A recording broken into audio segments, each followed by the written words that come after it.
Greetings everybody, Gleekon here again with another episode of Lore of Warcraft.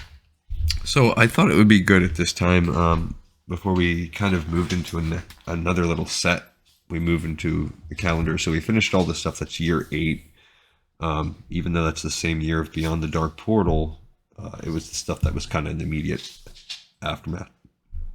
In Chronicles during that time we talked about how this was the time period when the Broken kind of rose. So I thought this would also be a nice point to cover our one real short story of this interim period between the second and third wars.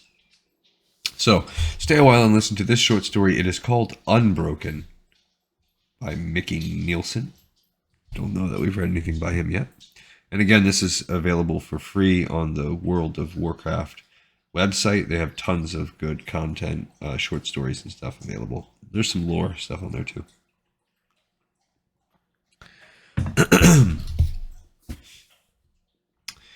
Here we go.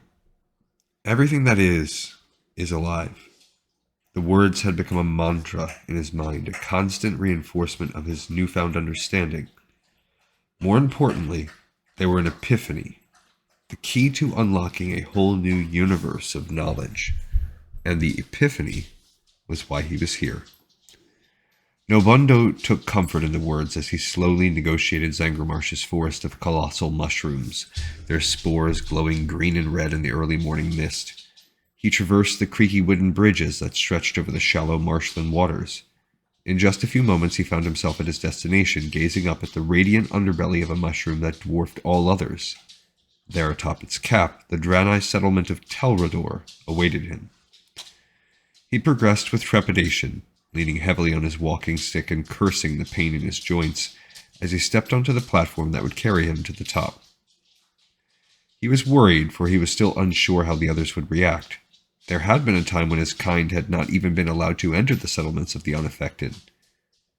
They're just going to laugh at me. He took a deep breath of the cool, misty marsh air and asked it to give him courage for the challenge to come. Once the platform came to a stop, Nobundo carefully shuffled through the arched entryway, down several shallow steps, and out onto the landing overlooking the settlement's small plaza, where the assembly had already gathered. He gazed down at the hard-set faces of the various draenei whose disdainful superior eyes stared up at him. He was, after all, Krokul, broken. To be broken was to be outcast and vilified. It was not right or just, but it was the reality he had been forced to accept. Many of his unaffected brothers and sisters could not understand how the decline of the Krokul could have occurred, and especially as in Nobundo's case, how one who had been so gifted and so favored by the light could have fallen so far. Though Nobundo himself did not know exactly how it happened, he did know when. He recollected with startling clarity the exact moment that marked the beginning of his own personal descent.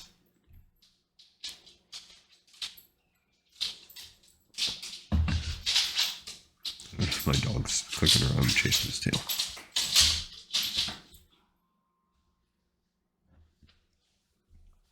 The skies wept when the orcs laid siege to Shatrath city. It had been many long months since rain had graced the lands of Draenor, but now, almost as if in protest of the looming battle, dark clouds roiled overhead. Light showers drizzled over the city and the army outside its walls, increasing to a steady downpour as the two sides watched and waited. There must be 1,000 of them, Nobundo speculated grimly from his perch high atop the inner ramparts. Beyond the outer walls, shadows moved among the torchlit trees of Tarakar Forest. Perhaps if the orcs had taken the time to plan more carefully, they would have deforested the region outside in preparation for their attack, but these days, the orcs cared little for strategy. For them, there was only the thrill of battle and the immediate gratification of bloodshed. Telmor had fallen, as had Karabor and Farallon. So many of the Draenei's once majestic cities now lay in ruins. Shatrath was all that was left. Slowly, the orc assemblage maneuvered into position, making Nobundo think of a great fanged serpent coiling itself in preparation to strike. A strike that would surely spell the end of Shatrath's defenders. Not that we are meant to survive anyway. He knew full well that he and the others who had gathered here tonight were meant to be a sacrifice. They had volunteered to remain behind and fight this last battle. Their inevitable defeat would appease the orcs such that they would consider the draenei decimated and all but extinct. Those who had sought refuge elsewhere would survive to fight another day, a day when the scales would be more balanced. So be it then. My spirit will live on, becoming one with the glory that is the light. Emboldened, Nobundu stood to his full height, his strong and athletic frame bracing for the events to come. His thick tail shifted anxiously as he settled his weight evenly between both leonine legs and ground the toes of his hooves into the solid stone masonry. He took a deep breath, tightening his hands around the shaft of his light-blessed crystalline hammer. But I will not go quietly. He and the other Vindicators, holy warriors of the light, would fight to the very last. He glanced to either side at his brethren stationed at intervals along the wall walk. Like them, they stood impassive and resolute, having reached their own peace with the destiny that now awaited them. Outside, the war machines had arrived, catapults, rams, ballistae, siege engines of every description passing briefly through the torchlight. Their heavy apparatuses creaked and groaned ominously as they were positioned within striking distance of the walls. Drum beats sounded, sporadic at first, then quickly joined by more and more until the entire forest was alive with a rhythm that started soft like the rain, then grew to a persistent thundering roll. Nobundu whispered a prayer, asking the light to give him strength. There was a deep rumbling and movement in the murky clouds overhead that echoed the frantic drum beats below. For a second, Nobundu wondered if perhaps the light meant to answer his prayer with a display of power and fury beyond any he could hope to summon, a great beam of holy fire that would eradicate the entire savage, bloodthirsty army in one magnificent sweep. A display indeed followed, but not of the holy powers of the light. The clouds thundered, swirled, and erupted, punched through by massive flaming projectiles that hurtled to the earth with meteoric speed and bone-jarring strength. A deafening roar assaulted Nobundo's ears as one of the objects passed perilously close, obliterating a nearby buttress and pelting him with flying debris. As if awaiting this signal, the multitudes outside pressed forward, their blood-curdling war cries rolling over the city as they mobilized with singular purpose, to destroy all within their path. The rain's intensity increased as the outermost walls shuddered from the strikes of massive stones slung by the crude catapults. Nobundu knew the outer walls would not hold. They had been constructed rather hastily. The wall sections extending above the depressed floor of the outer ring were an addition made in the last year, a defense made necessary by the orcs' methodical extermination of his people and the subsequent realization that this city would be their final bastion. Several brutish ogres went to work on penetrating a section of wall already compromised from the meteor assault. Two more of the massive beasts swung a gargantuan battering ram against the city's main gates.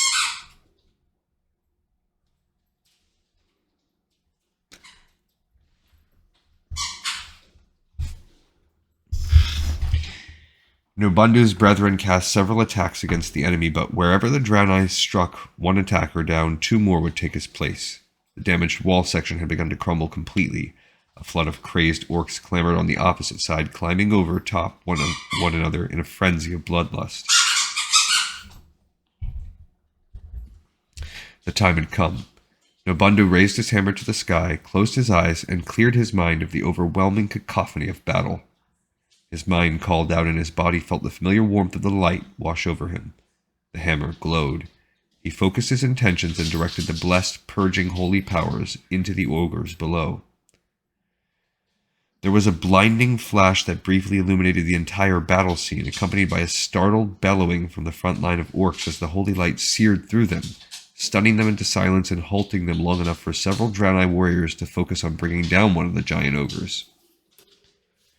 Nobundo's momentary relief was crushed by the sound of splintering wood, the final successful thrust of the battering ram against the main gates. Nobundu watched as the lower city defenders raced to meet the incoming tide of orcs and ogres and were immediately cut down. Nobundu called upon the light again, directing his healing powers to whomever he could, but the opposition was simply too great. As soon as he healed a wounded draenei, that same warrior endured repeated brutal attacks mere seconds later. More ogres had gone to work on the weakened section of the outer wall, and were now succeeding in pushing through. The defenders, hopelessly outnumbered, were beset on either side. The orcs were crazed, drunk on their bloodlust.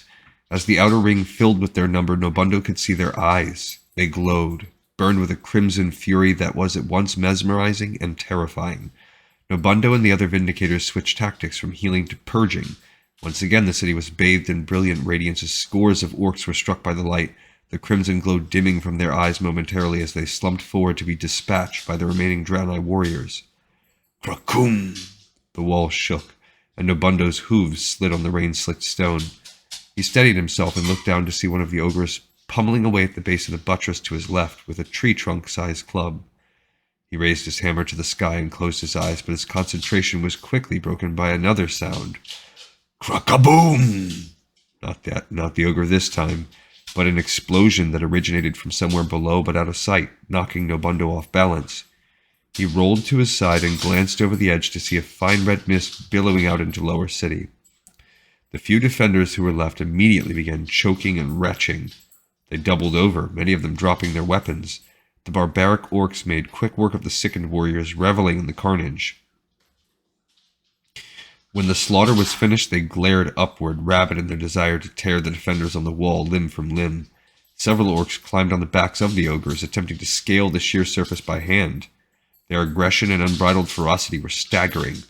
The mist had spread throughout the entirety of Lower City and was now beginning to rise, slowly obscuring the bedlam below. Nobundo heard a commotion behind him. Several orcs who had somehow broken through the inner circle's defenses now stormed onto the rise. Krakoon!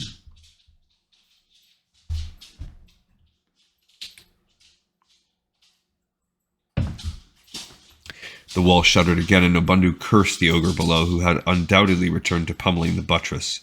A second salvo of flaming meteors fell from the sky as Nobundo readied to meet the oncoming crush of attackers. He directed the fury of the light into the first orc head-on. The green beast's eyes dimmed and he crumpled. Nobundo brought the crystal hammerhead down squarely on top of the orc's skull, then yanked upward and swung left, feeling a satisfying crunch as the orc's ribs shattered. He twisted and brought the hammer across at a downward arc into the side of another orc's leg, shattering its kneecap. The beast howled in pain and fell forward off of the rampart. The mist had worked its way onto the rise now, where it rolled out and covered the stone like a carpet. Nobundo and his fellow Vindicators fought on as the mist rose to chest level, then finally to their faces, stinging their eyes and burning their lungs. Nobundo heard the death cries of several of his companions, but he had lost sight of them in the dense red fog. Mercifully, the attacks on him seemed to have abated. He stumbled back a step, stifling the urge to vomit. It felt as if his skull was about to burst. Then he heard a horrific battle cry from out of the mist that chilled him to the bone. A shadow approached. Nobundo struggled to see his body wrenched in spasms. He tried desperately to hold his breath as out of the dense crimson mist stepped a tattooed, fiery-eyed terror, a massive orc covered in the distinctive blue of draenei blood, out of breath, twisting a wicked two-handed axe in his grip. His raven-hued hair clung to his thick chest and shoulders, and his lower jaw had been colored as black as pitch, lending his face the countenance of a skull. Behind him, scores of orcs rushed onto the rise. Nobundo knew that the end was near. Krakoom! The wall shook once more. The nightmarish orc charged. Nobundo arched back. The blade carved a gash across his chest, rending his armor and numbing his left side. Nobundo answered with a swing of his hammer that crushed the fingers of the orc's right hand, rendering it and the axe he held useless. Then, to Nobundo's horror, the terrifying creature smiled. The orc gripped him with his good hand, and the twin furnaces of his eyes bored into Nobundo, bored through him. Nobundo was forced to gasp for air. As he did, he felt the veneer of his will being stripped away. It was as if some manner of dark demonic magic was at work, as if a part of his very essence was being obliterated, and it was an assault he had no answer for. Krakoom! Nobundo vomited thick blood onto the orc's face and chest. He closed his eyes and frantically, desperately hailed the light, beseeching it to neutralize the orc long enough for him to mount a defense. He called out, and for the first time since he had contacted the light and been graced by its blessed radiance, there was no answer. Terrified, he opened his eyes and looked into the manic fire pit orbs of the orc, who opened his great mouth and bellowed, drowning out all other sound and threatening to shatter Nobundo's eardrums. It seemed as if he was suddenly plunged into some kind of terrible silent dream. The beast reared back and slammed its head into Nobundu's face. Nobundu reeled backward, his arms flailing, the rain pounding down, those blazing eyes searing into his own as he fell. Down, down, down through the mist, crashing into something large that grunted as it gave beneath him.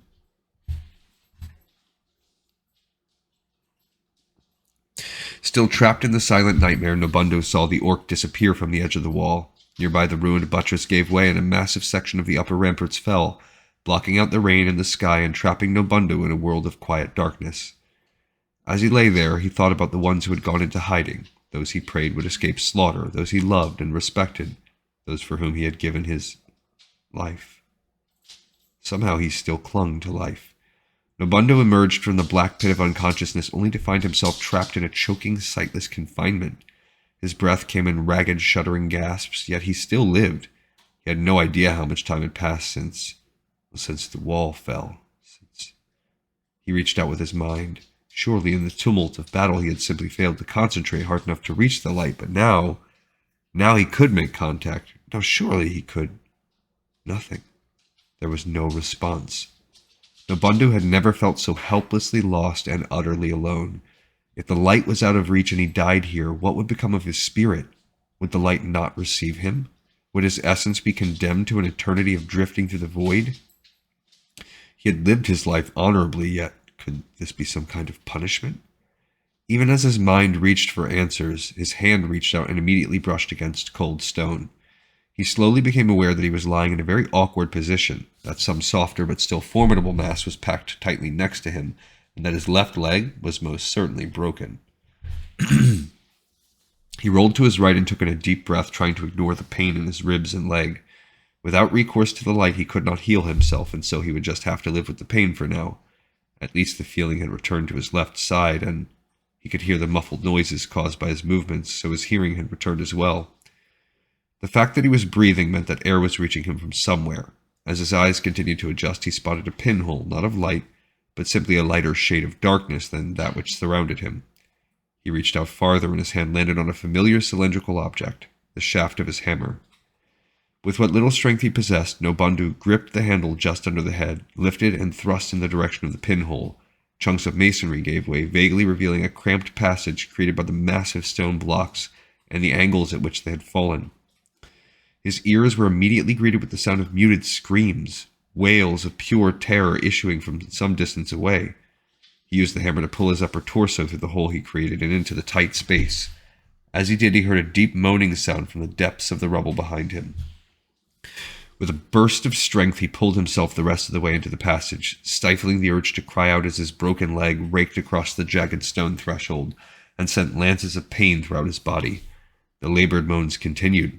The stones around him shifted, and sand and dirt filtered down through the cracks. Quickly he dragged himself toward an irregularly shaped egress, where he spied the faintest hint of light. Judging by the increased moans of the thing in the rubble, Nobundu guessed it was an ogre, and it was trying desperately to dislodge itself. Nobundu rolled onto his back and crab-walked with his elbows out into the night air, while the ogre made another determined effort. Nobundu could see the full mound of debris now. The ogre bellowed in rage one final time, and the entire mass collapsed fully, sending a cloud of dust in all directions and cutting the outburst short. Another cry immediately followed, however, from some distance away and above, the sound of a terrified female. Nobundu turned and was greeted by a sight he would never forget, no matter how hard he tried from that day on. The entire expanse of Lower City, lit by the moon and ambient firelight from above, had become a dumping ground for the bodies of the butchered draenei, and though the rain had stopped, the corpse mounds were still slick with vomit and blood and every manner of waste. Nobundu's heart withered at the sight of children among the dead.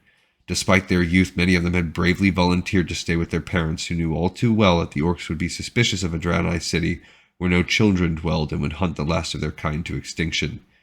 Still, a part of Nobundu hoped and prayed with all his might that the remaining children could be defended, that they would stay safe in the hiding places that had been hastily dug into the mountains. A foolish hope, he understood, but one he clung to nonetheless. Could anything be more senseless than killing children? Again his ears were assaulted by the screams of a female, accompanied by taunts and jeers. The orcs were celebrating, reveling in their victory. Looking up, he pinpointed the source of the noise. High above, jutting out from the cliffs of the barrier hills the draenei had built Aldor Rise. There, the orcs were torturing some poor female draenei. I must try to stop them. But how? Alone with a broken leg, one against hundreds, one who had been abandoned by the light, armed with only his hammer? How could he stop the madness unfolding above? I must find a way. Frantically, he crawled over the corpses, slipping in the fluid, shutting the putrid stench and raw viscera out of his mind. He worked his way around the outer circle of Lower City toward the base of the cliffs, where the wall met the mountain. He would find a way to climb up there. He would. The screaming stopped. He looked up to see shadows silhouetted by moonlight. They carried a still form to the edge of the overlook and then swung, tossing the lifeless cargo down into the depths, and landed with a dull thud not far from where Nobundo lay motionless. He crept forward, looking for any signs of life from the female. Shaka, he determined her name to be when he drew close enough to see her features. He had seen her many times before, though they had only spoken on brief occasions. He had always found her pleasant and engaging. Now she lay battered and bruised, her throat cut, her lifeblood drained. At least for her the pain was over. Another scream issued from above, the voice of another female. Rage welled within Nobundo. Rage and frustration and an overwhelming desire for vengeance. There's nothing you can do. Desperately, he gripped the hammer tightly and tried once again to call upon the light. With its assistance, maybe he could do something. Anything. But once again, his only answer was silence.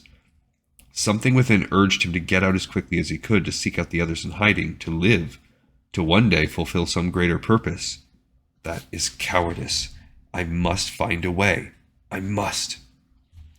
But deep inside, Nobundo knew that this battle was over. If indeed some greater destiny awaited him, he must leave immediately. He would only die a meaningless death if he tried to make his way to the rise. Cries of anguish once more pierced the night air. Nobundo looked over to a section of the outer wall that lay partially ruined. It was a perilous obstacle, but not insurmountable, and it was not guarded. The time is now. You must make your choice. It was a chance to live and to someday make a difference once again. You must make it through this. You must go on. That long wail sounded again, but this time was cut mercifully short. Then the sound of orcish voices just around the bend of the inner wall drifted to him. It sounded as if they were rooting through the corpses, looking for something or someone. His time had run out. Nobundo took up his hammer. Though it cost considerable time and effort, he sapped what little strength he had left. He made it over the remaining bodies and through the gap in the wall, and he shambled slowly, painfully, into Terakar Forest. Female screams atop Aldor Rise began anew. Surely your survival is a sign, a message from the light. It blesses each of us in its own way. When the time comes, you will find it again. I hope that is true, old friend. I do not feel the same. Something within me has changed. Nonsense. You're tired and confused, and after all you have been through, you cannot be faulted for either. Get some rest. Rolk exited the cave. Nobundo laid back and closed his eyes. Cries. The frantic pleas of the females. Nobundo's eyes snapped open. He had been here for several days now in one of the few camps occupied by those who had gone into hiding before the battle. Yet he could not escape the heart-rending screams of the women he had left to die. They called out to him every time he closed his eyes, imploring him to help them, to save them. You had no choice. But was that really the truth of it? He was not so sure. Recently, Nobundo found it increasingly difficult to think clearly. His thoughts were muddy, disjointed. He sighed heavily and got up from his blanket on the stone floor, groaning as his sore joints protested. He stepped out into the misty marshland air and worked his way through a sodden reed bed. Zanger Marsh was an inhospitable territory, but for the time being at least it was home. The wetlands had always been largely avoided by the orcs, and for good reason. The entire region was covered with shallow, brackish water. Many of the flora and fauna were poisonous if not properly prepared, and many of the larger wetland creatures would eat anything that did not eat them first. As Nobundo navigated several towering giant mushrooms, he heard raised voices, a commotion near the edge of camp.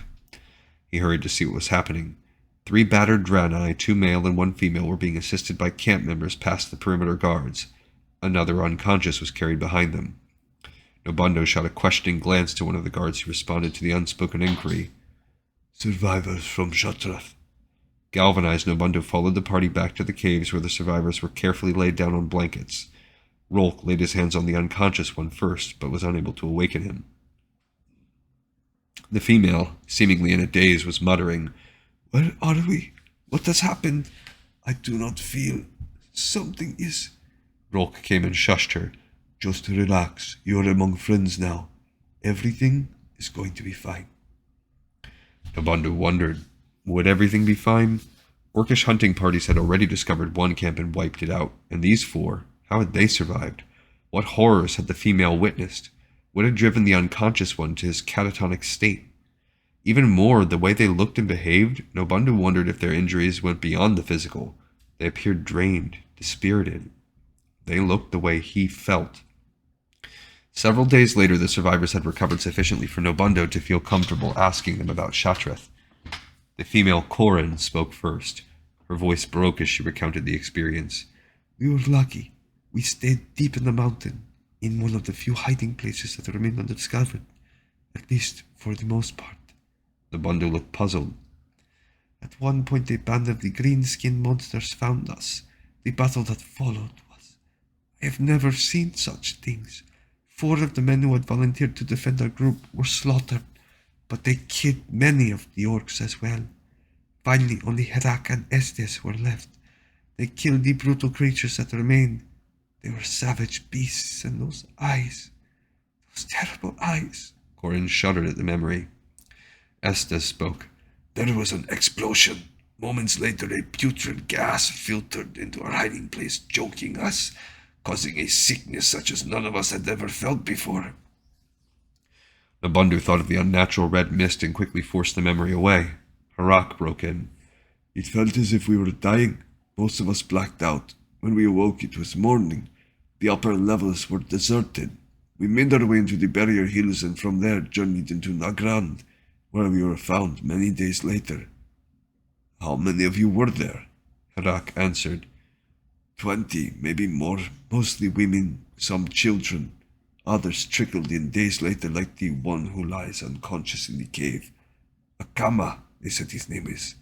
We were told he caught a larger dose of the gas than any of the other survivors. Rolk is still unsure if he will ever... Harak broke off and fell silent. Estes continued. "Later we were split up and sent to different camps to Zengermarsh and Nagrand. A precaution so that if one of the camps were discovered by the orcs, we would not all be killed." "Were any of you priests or vindicators, wielders of the light?" All 3 shook their heads.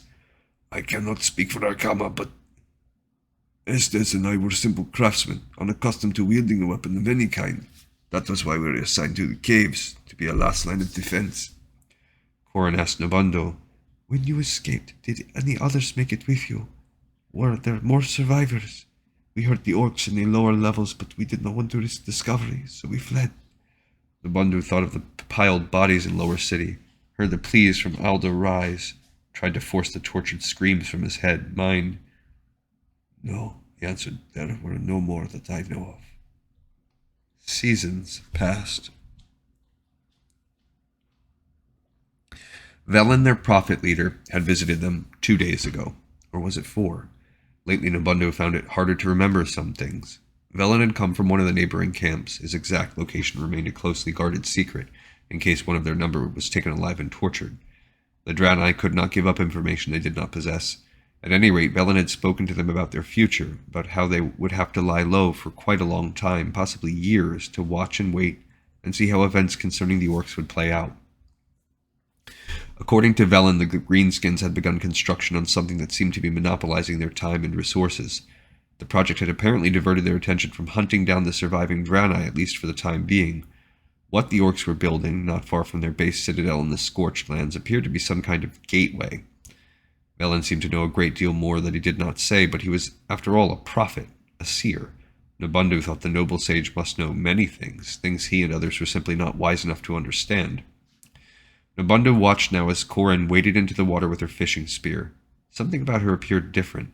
It seemed to him that her physique had changed in the past several weeks. Her forearms had grown slightly larger.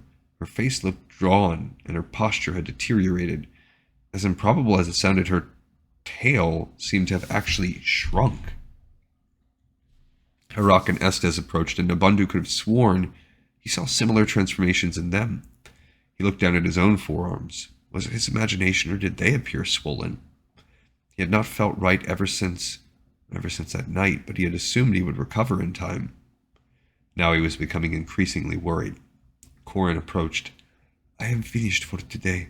I need to go lie down. She handed Nabundu her spear.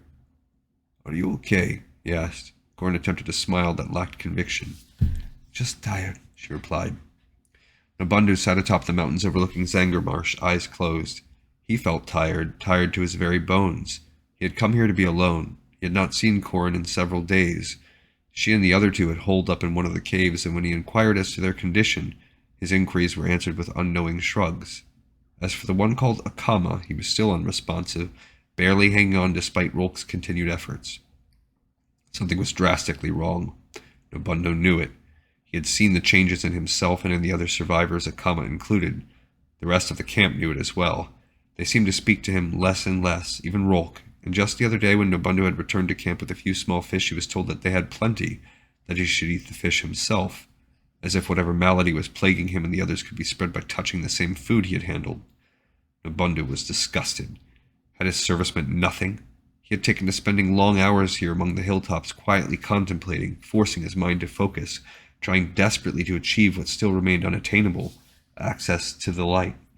It was as if a door had been closed to him, as if the part of his mind that had been able to make contact simply no longer functioned, or worse yet, no longer existed. Even simple musings such as these made his head ache. Lately it was becoming more and more difficult to articulate his thoughts. His arms had continued to swell, a swelling that would not go away, and his hooves had begun to splinter. Pieces of them had actually fallen away and not grown back, and all the while the nightmares persisted.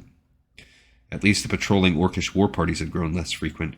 Reports had come in that whatever the Orcs were constructing was nearing completion, and it did appear to be some kind of gateway, just as Velen had predicted. Good, Nabundu thought. I hope they go through it, and I hope it carries them straight to their doom. He arose and slowly, deliberately made his way back toward camp, grateful for the support of the hammer, which had grown so heavy in recent weeks that he carried it head down, using it more often than not as a walking stick. Hours later, he reached his destination and decided to see Rolk. Together, they could call a meeting to address the issue of the increasing intolerance displayed by. Nabundu stopped at the entrance to Rolk's cave. Corin was there, lying on a blanket. She had now transformed so that she almost looked no longer like a draenei, but rather like some parody of their race. She was sickly and emaciated. Her eyes were milky, and her lower arms had swollen to a massive size. Her hooves had sloughed away to twin bony protuberances, and her tail was nothing more than a small nub. Despite her frail condition, she was struggling in Rolk's arms. I want to die. I just want to die. I want the pain gone. Rolk held her firmly. Nabundu quickly approached, leaning close. Don't be foolish, he looked at Rolk. Can you not cure her? The priest frowned at his friend. I have tried. Let me go. Let me die. A glow emanated from Rolk's hands then, soothing Corin, subduing her gently until her exertions lessened and finally stopped completely. She broke down into racking sobs and curled into a fetal position. Rolk motioned with his head for them to leave the cave. Once outside, Rolk fixed a stern gaze on Nabundu. I have done all I know. It's as if her body, like her will, has been broken. There must be something that can, some way to... Nabundu struggled to properly communicate his thoughts. We have to do something, he finally blurted.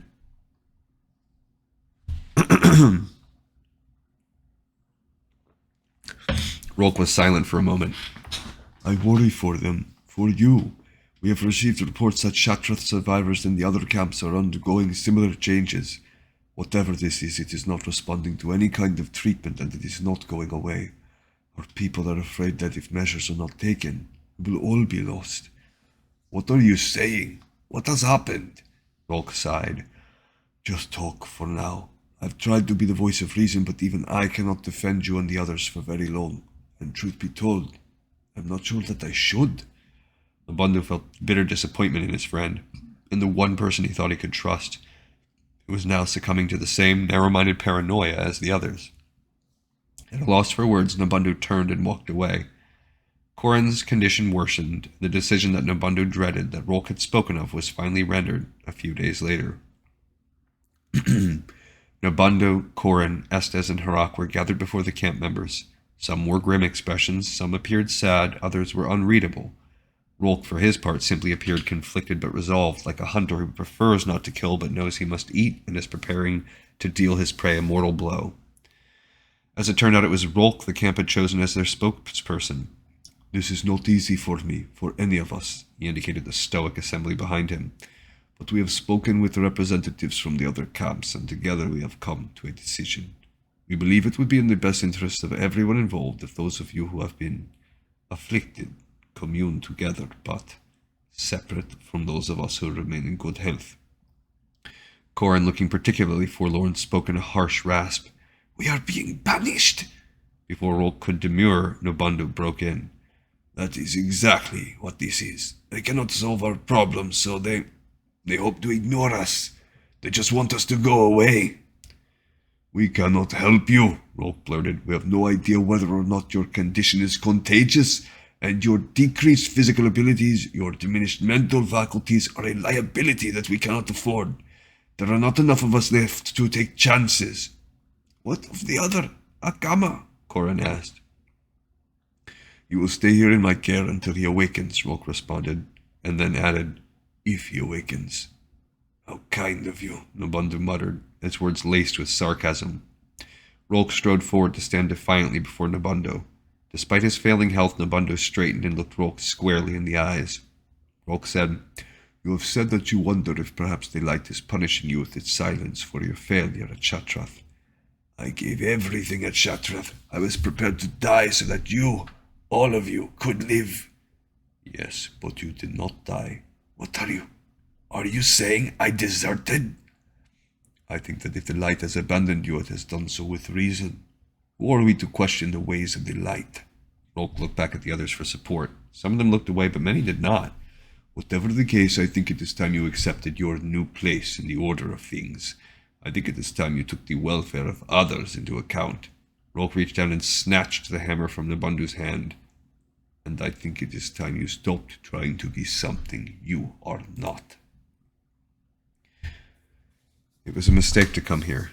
Nothing has changed. You are still Krokul. You are still broken." No, they would listen. He would make them listen. There was, after all, the epiphany. Nobundo forced his eyes from the gathered assembly to the fountain in the center of the small plaza. From that water, he asked for clarity. He felt his thoughts resolve into focus. He thanked the water and, leaning heavily on his stick, forced himself to meet the sea of disapproving gazes below. There was a moment of awkward silence. "This is nonsense," he heard someone whisper. When at first he had tried to speak, his voice sounded small and hoarse, distant to his own ears. He cleared his throat and began again, louder. "I have come to talk to you about. We are wasting our time. What can a Krokul have to say to us?" More voices of dissent joined in. Nobundo faltered. His mouth worked, but his voice was lost. "I was right. This was a mistake." Nobundo turned to depart and looked up into the placid eyes of the prophet, their leader, Velen. The seer fixed Nobundo with a critical gaze. "Going somewhere?" Nobundo sat atop one of the cliffs overlooking the scorched lands. It had not changed much in the last. How long had it been since he had first ventured out here? 5 years? 6? When he and the others were sent away to the new camp for Krokul, as they had finally come to be called, Nobundo was angry, frustrated, and depressed. He went to the farthest spot possible in the only direction he was allowed. He had always meant to investigate the hills bordering Zangar Marsh, but at the base of those hills were camps of the unaffected, a region now off limits to his kind. And so he ventured here through the blistering heat to the peaks high above the most desolate wastes on Draenor, wastes that had been lush glades before the Orcs' policy of hatred and genocide, wastes created by the warlocks and their twisted magic. At least the Orcs presented less of a problem these days. Some wandering Orcish parties still patrolled, and they still killed the draenei on sight. The Orcs were fewer in number, however. Many of the green-skinned savages had departed through their gateway years ago and not returned. As a result, Nobundo had heard that his people were constructing a new city somewhere in the marsh. No matter, he thought, it is a city I will never be welcome in.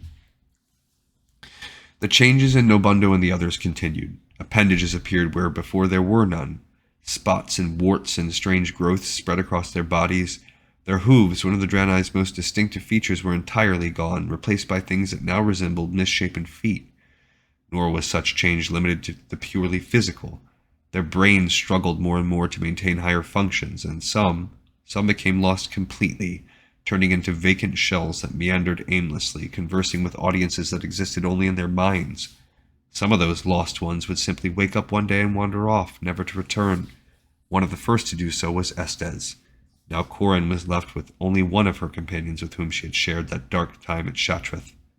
Enough, he thought. Stop putting it off. Do what you came here to do. He put it off because part of him knew this time would be no different, but he would do it anyway, just as he had done every day for the past several years, because somehow, some way, a part of him still maintained hope.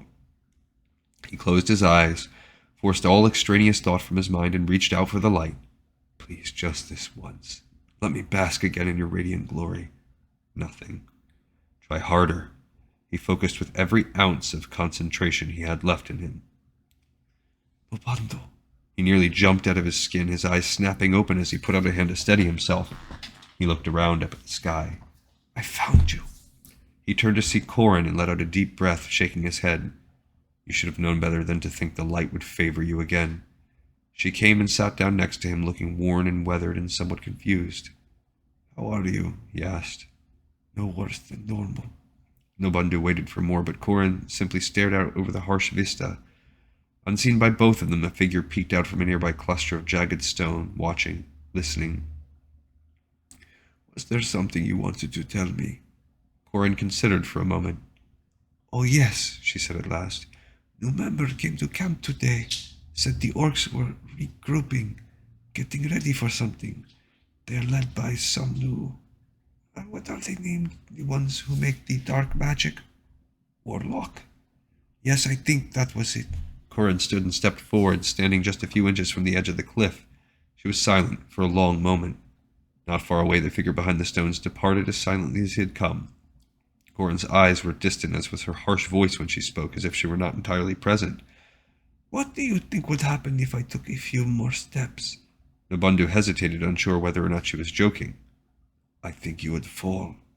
Yes, my body would fall, but sometimes I think my spirit would fly. No, that's not the word. What's the word? To go up and up like flying? Nobundo thought. Soar? Yes, my body would fall, but my spirit would soar.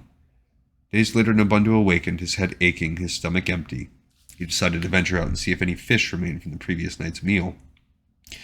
As he made his way out of the cave, he noticed that the others were gathered, staring upward, eyes shielded. He walked out from beneath a giant mushroom, raised his eyes, and was forced to shield them as well. His mouth fell open. A rift had appeared across the early morning crimson sky. It looked as if a seam had opened, tearing through the very fabric of their world, allowing dazzling lights and some kind of raw, unspeakably powerful energy to intrude. The rift wavered and danced like an immense slithering snake made of pure light. The ground began to quake. Pressure built up into Nobundo's head, threatening to explode from his ears. Electricity crackled in the air. The hairs on Nobundo's body stood up, and for a brief, maddening second it seemed as though reality itself was coming undone. As Nobundo watched, for the briefest second the gathered broken separated into multiple mirror images, some older, some younger, some not broken at all, but rather healthy, unaffected draenei. Then the illusion was gone. The ground shifted as if Nobundo were standing on the back of a cart suddenly spurred into motion. He and the others were flung to the mud, and there they stayed as the trembling continued. After several moments, the shuddering slowed and finally came to a stop. Corin was staring wide-eyed at the rift, which was now resealing itself. Our world is coming to an end, she whispered. Their world did not end, but it had come close. When Nobundo returned to his familiar spot atop the mountain peaks the following day, he looked out onto a horizon gone mad. Smoke billowed into the sky, casting a black cloud over the land. The air burned his lungs. At the base of the cliff where he stood, a giant fissure had opened. Steam poured out, and when Nobundo leaned over, he could see the faint glow from deep within the earth.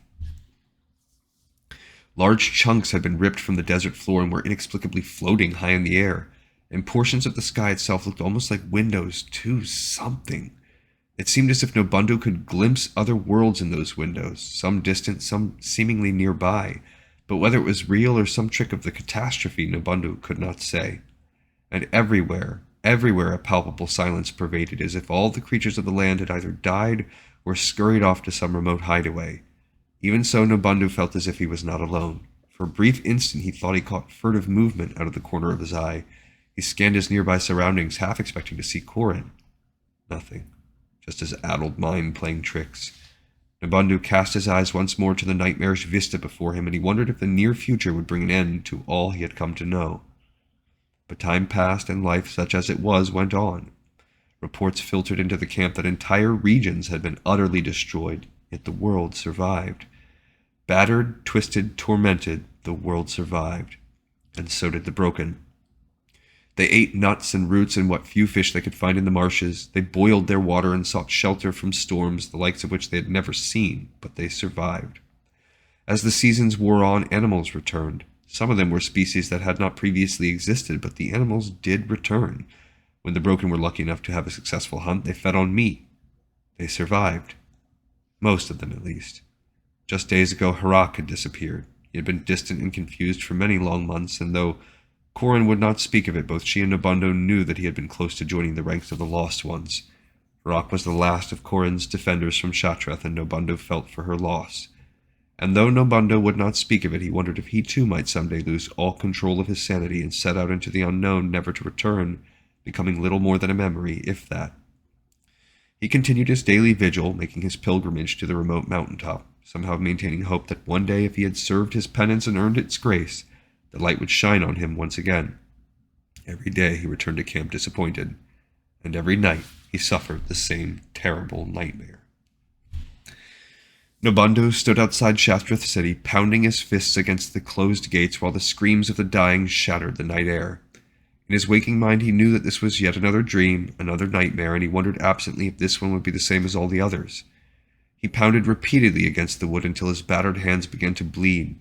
Inside, women and children died slow, horrific deaths. One by one the screams died out until a final tormented wail remained. He recognized that cry. It was the voice that had echoed through the woods of Terakar Forest as he made his escape from the city. Soon that cry faded also, and there was nothing left but silence. Nobundo stepped back from the gates, looking down at his frail, deformed, useless body. He trembled and wept, awaiting his inevitable awakening. There was a creak as the gates slowly parted. Nobundo looked up, eyes wide. This had never happened before. This was new. What could it mean? The massive doors revealed an empty lower city, the inner walls and ramparts lit by a single large fire just inside the inner ring. Nobundo stepped inside, drawn toward the warmth of the flames. He looked around, but there were no bodies. No sign of the carnage that had transpired beyond a few discarded weapons lying several feet in a radius around the fire. There was a soft roll of thunder, and Nobundo felt a drop of rain hit his arm. As he took another step forward, the giant gates closed behind him. He heard sounds then, shuffling noises emanating from beyond the firelight, drawing closer. He carried no weapons, not even his walking stick, and the knowledge that he was dreaming did nothing to diminish the danger he felt. He prepared to grab a cord of burning wood from the fire when he saw a female draenei step into the light. The sporadic rain persisted. At first he smiled, delighted to see that one of them had survived, but his smile quickly disappeared as he saw the bloody gash across her throat, the bruises on her body. Her left arm hung limp and useless at her side. She stared at him vacantly, yet something in her demeanor was accusatory. As she drew nearer, he saw that it was Shaka. Soon she was joined by others, scores of them shambling forward from both sides, their eyes cloudy, their bodies bearing gruesome wounds. The wind picked up, stirring the fire. The rain became a steady drizzle. One by one, the women bent down, retrieving the various weapons from the earthen floor, advancing. Nobundo grabbed a torch from the fire. "I wanted to save you. There was nothing I could do," he wanted to shout, but the words would not come. His movements felt slow, restricted. The wind again grew stronger, blowing out the torch Nobundo held. The slain women drew closer, raising their weapons as the fierce wind whipped the flames of the campfire until it too died, leaving Nobundo in a complete darkness. He waited, listening, trying to hear sounds of their approach through the pouring rain. Suddenly an icy grip closed around his wrist. Nobundu screamed and awoke. He felt drained, more tired than when he went to sleep.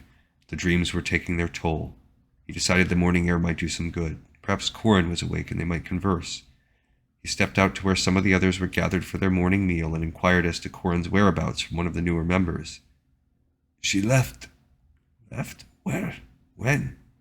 Moments ago. She did not say where. She behaved strangely. She said she was going to... What was the word? The broken paused, thinking, then nodded in recollection. That is right. She said she was going to soar. Nobundu ran as quickly as his legs would carry him. By the time he reached the mountain peaks, his lungs were on fire. He was coughing up thick green mucus and his legs shook uncontrollably. On the plateau leading to the cliff, he saw her standing at the edge, looking down. Corin! Stop! She looked back, offered the slightest hint of a smile, then turned and pitched forward silently, disappearing into a thick cloud of steam. Nobundu reached the edge and glanced over, seeing nothing but that faint glow far, far below. You were too late.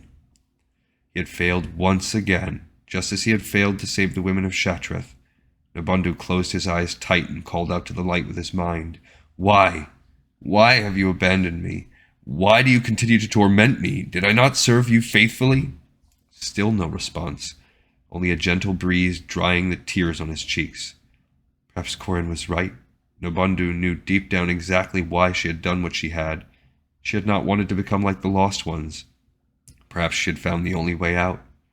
This world had nothing left for him. It would be so easy to take those final steps, to walk off the edge and put an end to the misery.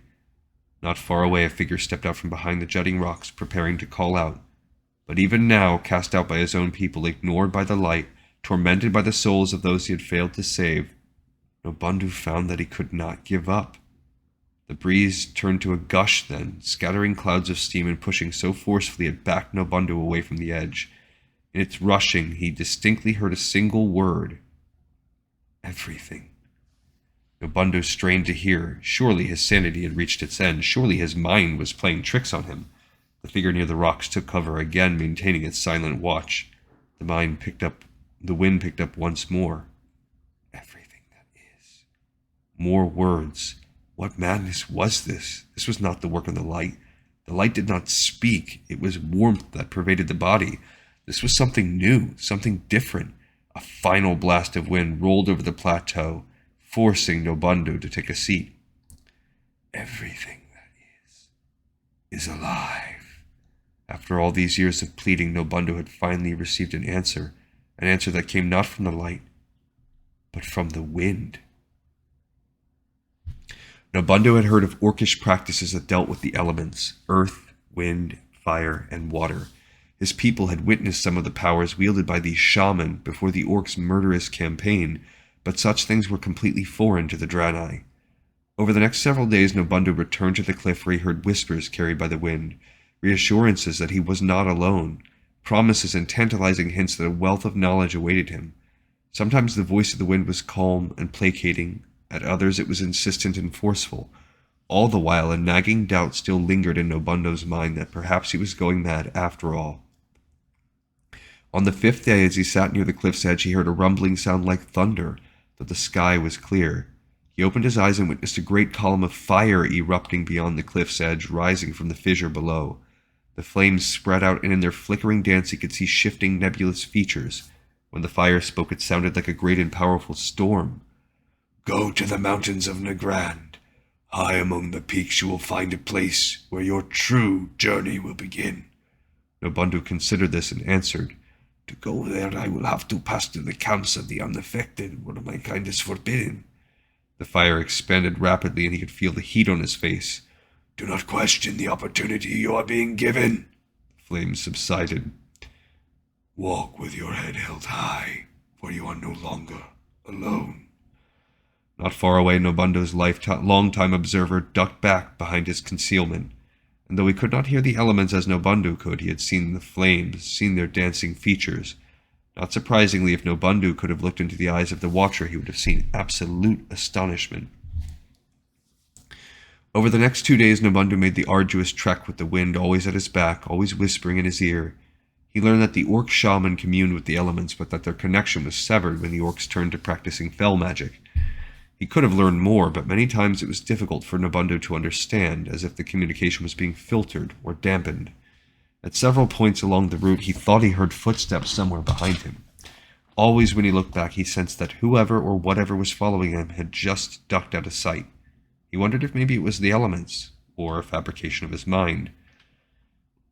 When he came at last to the camps of the unaffected, the sun had long since left the sky.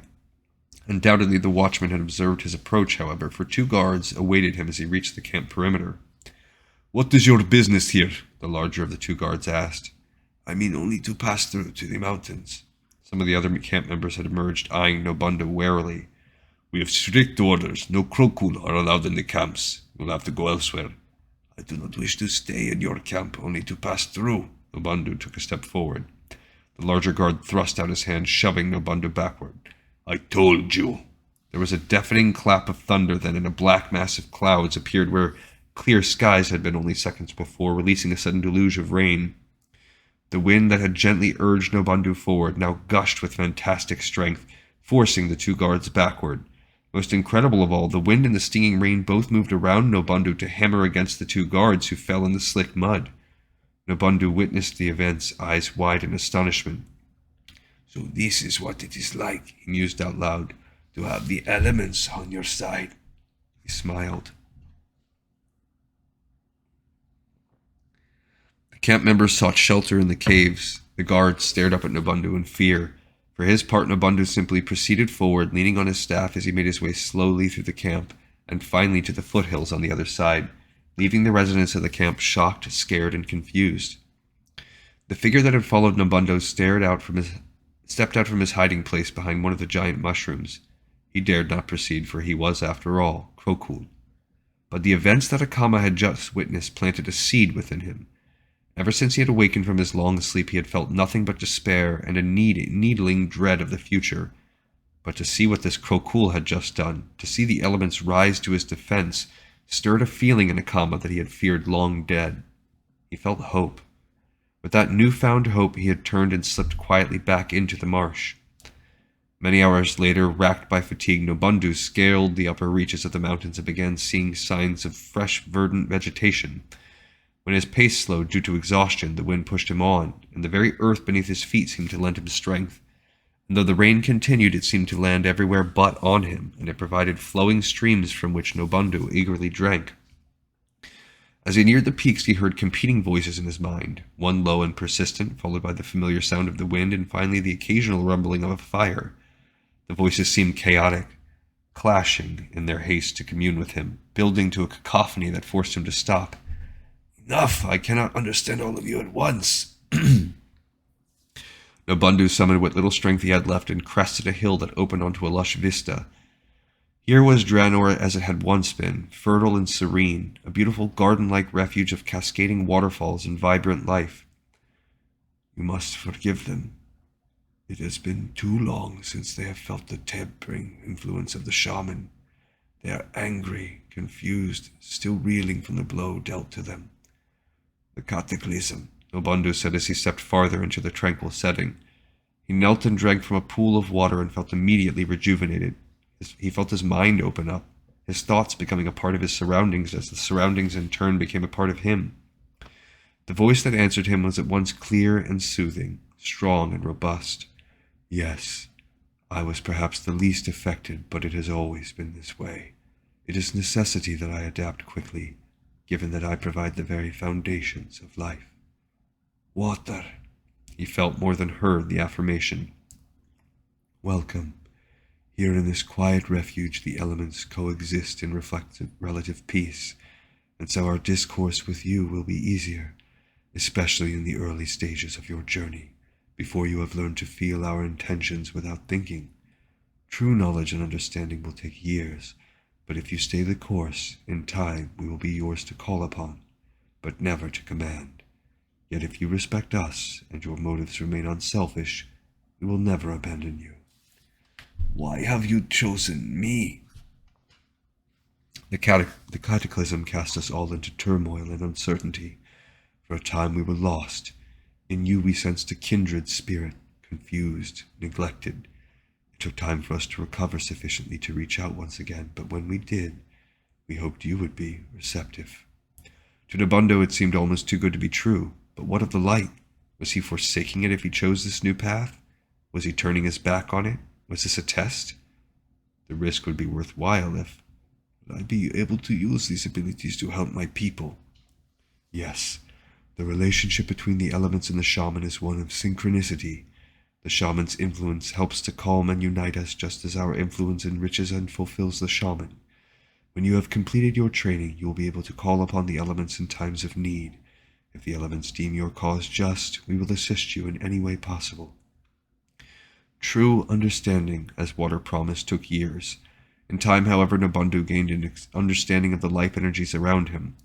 From the largest creatures on Draenor to a single, seemingly insignificant grain of sand, he was keenly aware that everything in existence was alive with vital energy, and that these energies were linked and dependent on one another despite geographic location and opposing forces.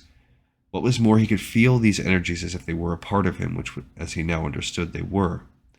The elements kept their bargain, and aspects of their nature were bestowed upon him. From water he gained clarity and patience. For the first time in so many years his thoughts were unclouded.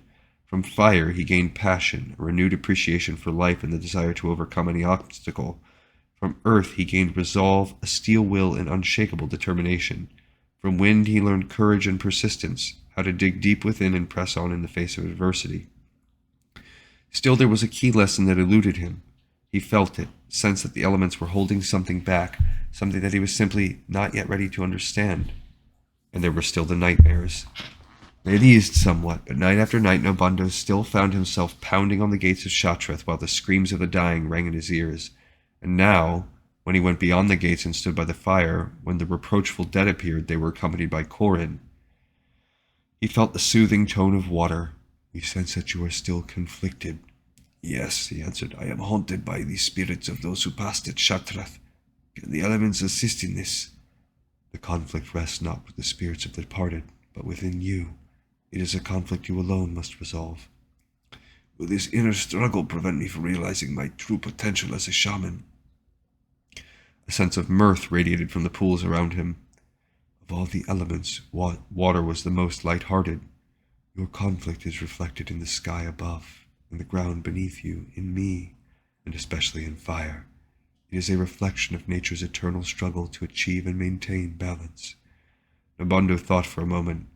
"No matter how far my journey takes me, I suppose true understanding lies in the knowledge that the journey will never end." "Good, very good. The time has come for you to take your next step, one that may prove to be the most important of all." "I am ready." "Close your eyes." Nabundo did. He felt the earth seemingly fall away beneath him, felt the elements withdraw, and for a single terrifying second his mind was back in Shatrath, abandoned and left in the dark. Then he felt something very different from the other elements. It felt immense, cold but not hostile, and in its presence Nabundo felt very, very small. Then he felt this presence speak with a multitude of voices, both feminine and masculine, a harmonic sympathy within and all around him. "Open your eyes." Nabundo did, and again he experienced that sense of diminution, of insignificance as he witnessed a dark, never-ending expanse filled with myriad worlds, some like Draenor, some great balls of ice and frost, some covered in water, some lifeless and barren. And suddenly Nabundo understood, something seemingly so simple, yet a concept that had completely eluded his mind. There were countless worlds beyond.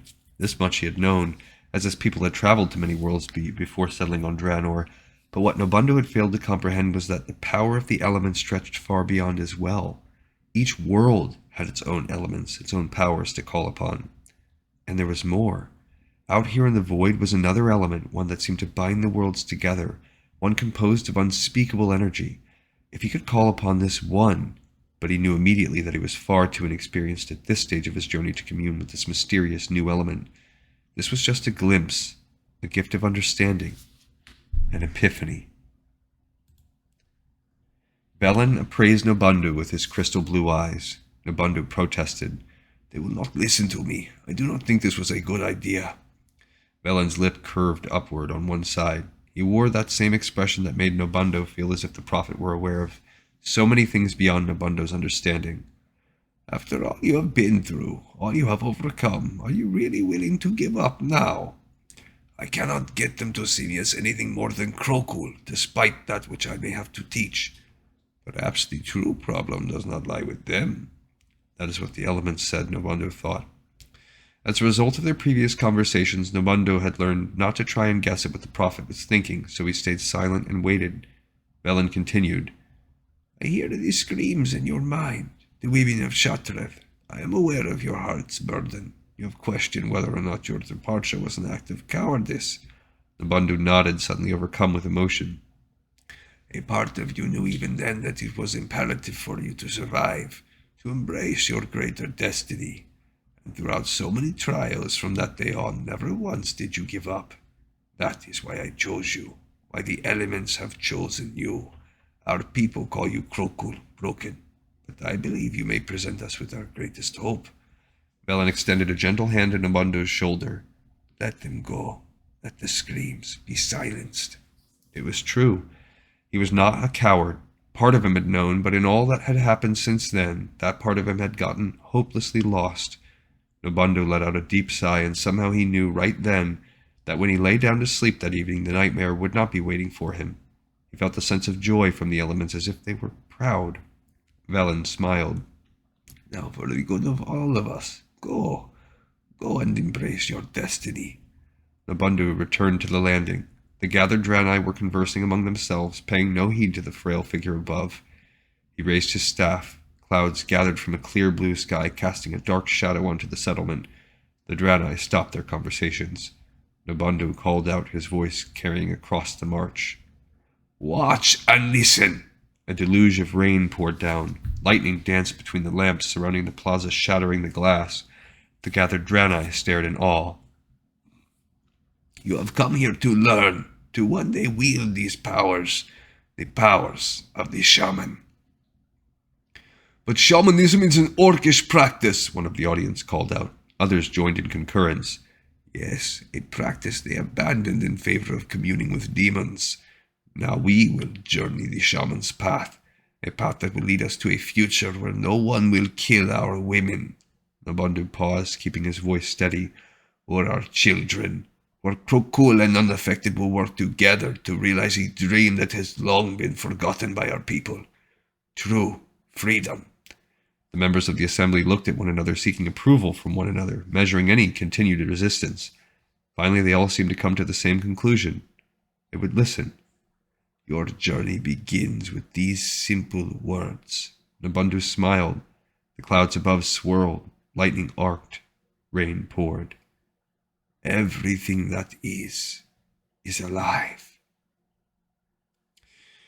Alrighty, so for a short story, that was a bit of a long one. But we had some interesting things here. I think it's fine that we read it there. It happened clearly after Beyond the Dark Portal, so we're in the right timeline. And it happened long before everything else. There are some main story beats here. One, Nobundo and Akama it's shown how they fall to Broken, and really how the Broken race arrived. We talked about it in Chronicles, but this is really a close version of that. Also how the Lost Ones came to be. You see the spark of Akama in his storyline, and I think there's a quest line with Nobundo, and this is kind of, I think, going to touch on that, the relationship between Nobundo and Akama and the shamanism. Also, even more importantly for the greater storyline, is it shows how the draenei are the first members of the Alliance to bring shamanism to the Alliance, because in the first expansion, in Classic, you can't be a shaman in the Alliance. And so this goes to show how that happens, how you gain those. So that's cool. All right, so we got another episode in the pipe, 5x5. I hope you enjoyed it. I feel like I learned some things. I thought that was a pretty neat story. All right, I look forward to seeing everybody next time on Lore of Warcraft.